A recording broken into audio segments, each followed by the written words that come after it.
Hey traders, back to another lesson. So you hear me say the word mid-range a lot, but what's mid-range? That's one of the common question. Mid-range simply means you are trying to take an entry, you're trying to buy or sell into a level that's between the highs and lows. And if let's say today market is in a consolidation like this, if you take any entry in between here, that's also called a mid-range. So if let's say today you're trying to sell, let's assume you're trying to sell Aussie dollar and you're entering here, that's also called a mid-range. Simply means we have clear high, we have clear low, but you're not leading your entry towards those important level, but rather you're aiming at the intermediate levels. But now the big question is all the mid-range entries considered lower quality or so-called B or C quality setup? The answer is no. It depends on three different criteria. So the first one is the overall market condition context. So the number one criteria will be, are you entering the position just based on what you see inside the range? So one of the common problem will always be you fitting the wrong pattern into the wrong context. Let's say today you're trying to trade a continuation. Yesterday we talked about this. I talked about this with one of our traders as well. So let's say if the market is doing this, we have a clear range, highs and lows, and he's trying to trade a BNR here, for example. He's trying to trade a BNR just based on the lower time frame. And that's also what we call a mid-range entry, plus is the lowest quality setup because you are trading the wrong pattern in the wrong context. So you're trying to trade a break and retest inside of a range that's already wrong. Second thing is you forgot to assess your overall price position. The context is wrong. Therefore, this kind of setup will most likely lead to a losses. And price can easily stop you out, then go all the way back up. Because when market is ranging, there's really no logic in price action. The worst thing you can ever do is the market is either on a tight consolidation or a wide consolidation, but you trying to fit continuation pattern inside of the range. And the first one goes to the first point, say that the overall market condition and context does matter a lot. So if let's say you're using the wrong pattern inside of the mid-range, it is difficult. And now goes to the second point, which is another very important point, which is the range or the size of the range. So there's two different types of range, or let's put it three different types. One is you have a really ugly ranges. So this is something that I don't even touch. So we'll just skip this one. The second one will be a tight range. How do I define the tight range? It could be anything that's below 50 pips, anything that's below 75 pips. I call it a tight range.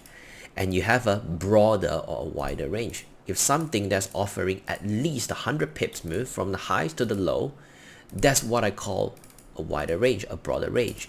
So the size of the range will also determine whether can you take a mid-range entry or not. Because now let's go back to gold, which is a market that, as much as right now, from hindsight, we pushed all the way up, I shorted multiple times in between, and I've secured many Rs for the past 3 months. But the thing is, why am I shorting inside of the range? I shorted into mainly two levels, 33.64 once here. You can look at my YouTube recap. I even posted my P&L here and there. One is 33.64, another one is 33.45.42.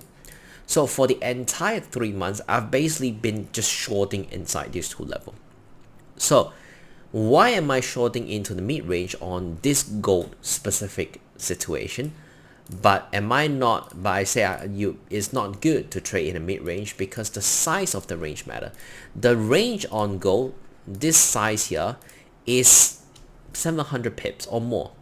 But if let's say today you're trying to get into, let's see if we get any example. So Just an example. Let's say for whatever reason, you're trying to trade on the 15-minute chart of this range here. So let's put a replay and you go down onto the 15-minute.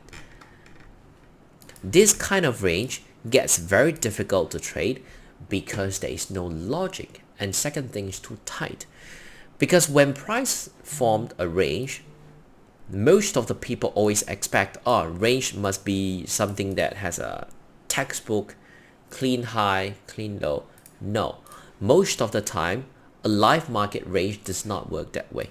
We have multiple intermediate resistance, we have multiple intermediate support, and there goes, you need to have the ability to tell out of the key highs and lows. So let's say we have a range here. So assume we have a range like this. This is our high, or I call it the extreme high, the extreme low. This is a term that I always use. Price can do this, and then you form an intermediate resistance, drop, go back up,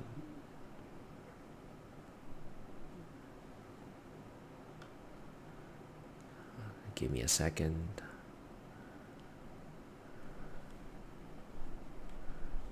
Okay, so now this is a range. This is most of the time what a real range is going to look like in a live market. So you have what we so-called the extreme high, which is here. That's the extreme. And we have the extreme low, which is probably here. And inside of the range, we usually have an important intermediate resistance, which is something like this. Like this one. As much as it's not at the extreme, but price has rejected this level multiple times. 1, 2, 3, 4, 5, 6 times. And inside of this range, we also have an important intermediate support, which is at 0.6749, which is here, 1, 2, 3, 4. So as long as you can ensure that your entries are well around at either the extreme high or the secondary intermediate resistance, or the extreme low or the secondary intermediate support, then it's still considered a valid mid-range entry. So I want all of you to understand that the live market range is not always like a textbook. It doesn't look like this. No, never. And that's why you see, now if you want, you can take a screenshot of this. You can save this image or whatever. You can pause it. Now let's go back to this Aussie dollar long position that I took, and let's explain it. So I took this trade yesterday, and sorry, was it yesterday or 2 days ago? Sorry, 2 days ago. And why am I taking an entry here as much as it's in the middle of the range? Because as much as I'm entering at the intermediate support, but the room to the upside is still there. We still have about 100 pips range. So that gives me an idea that, okay, I know it's not the best kind of setup. It's a mid-range entry, but the room is still there. Second thing is you have to combine. Now it goes back to the third point. You must combine it with other confluences. You can't just get in based on a mid-range BR, a mid-range TPF. It has to be based on why are you looking to long this range instead of shorting. Because the overall market, if we look at the daily, market has been on a uptrend in the past half a year or longer. We've been on an uptrend. We have broken above this important support here, or SNR zone, at 0.6370, and we've been holding above it. And right after price rejected this level once, twice, 3 times, we formed a higher low.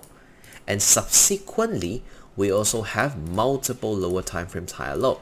So these are the key reasons why I'm looking to buy. So we have price defended the major level. Remember, we have now an official higher low formed, and we also are seeing price showing strength. So combining with multiple confluences, combining with my entries based on the break and retest on the intermediate support, I have so many confluences to just straight away categorize this as an A+ setup. So goes back to it. The overall range market condition matters. Second thing, the size of the range matters. Is it a tight range? Is it a wide range? Does it give you enough room? Because if you get into a tight consolidation like this, most likely if you go long, you'll get spiked out and then go back up. Then you have some FOMO, you try to go back into short, and then you get stopped out both ways. The third thing is you must combine it with other confluences. And let me add one more point, which is very similar to point number 2, which is I always try to ensure, even if it's a mid-range entry, my entry has to be in between the top 20 to 30% portion or the bottom 20 to 30% portion. So if let's say I want to sell, let's assume this is a range. This is the top 30% and this is the bottom 30%. I always try to ensure if I want to sell, even if it's a mid-range entry, my entry has to be around the top 30% portion. Or if I want to buy, it has to be below 30% portion. So in that way, I know that my price position is still fairly good. Okay, so if I buy it, I know there's breathing room. I know there's a lot of upside potential, downside potential, and my price position is still overall pretty good. Okay, so yeah, that's it for the lesson, and I hope you all learned something new. Talk to you later. Bye bye.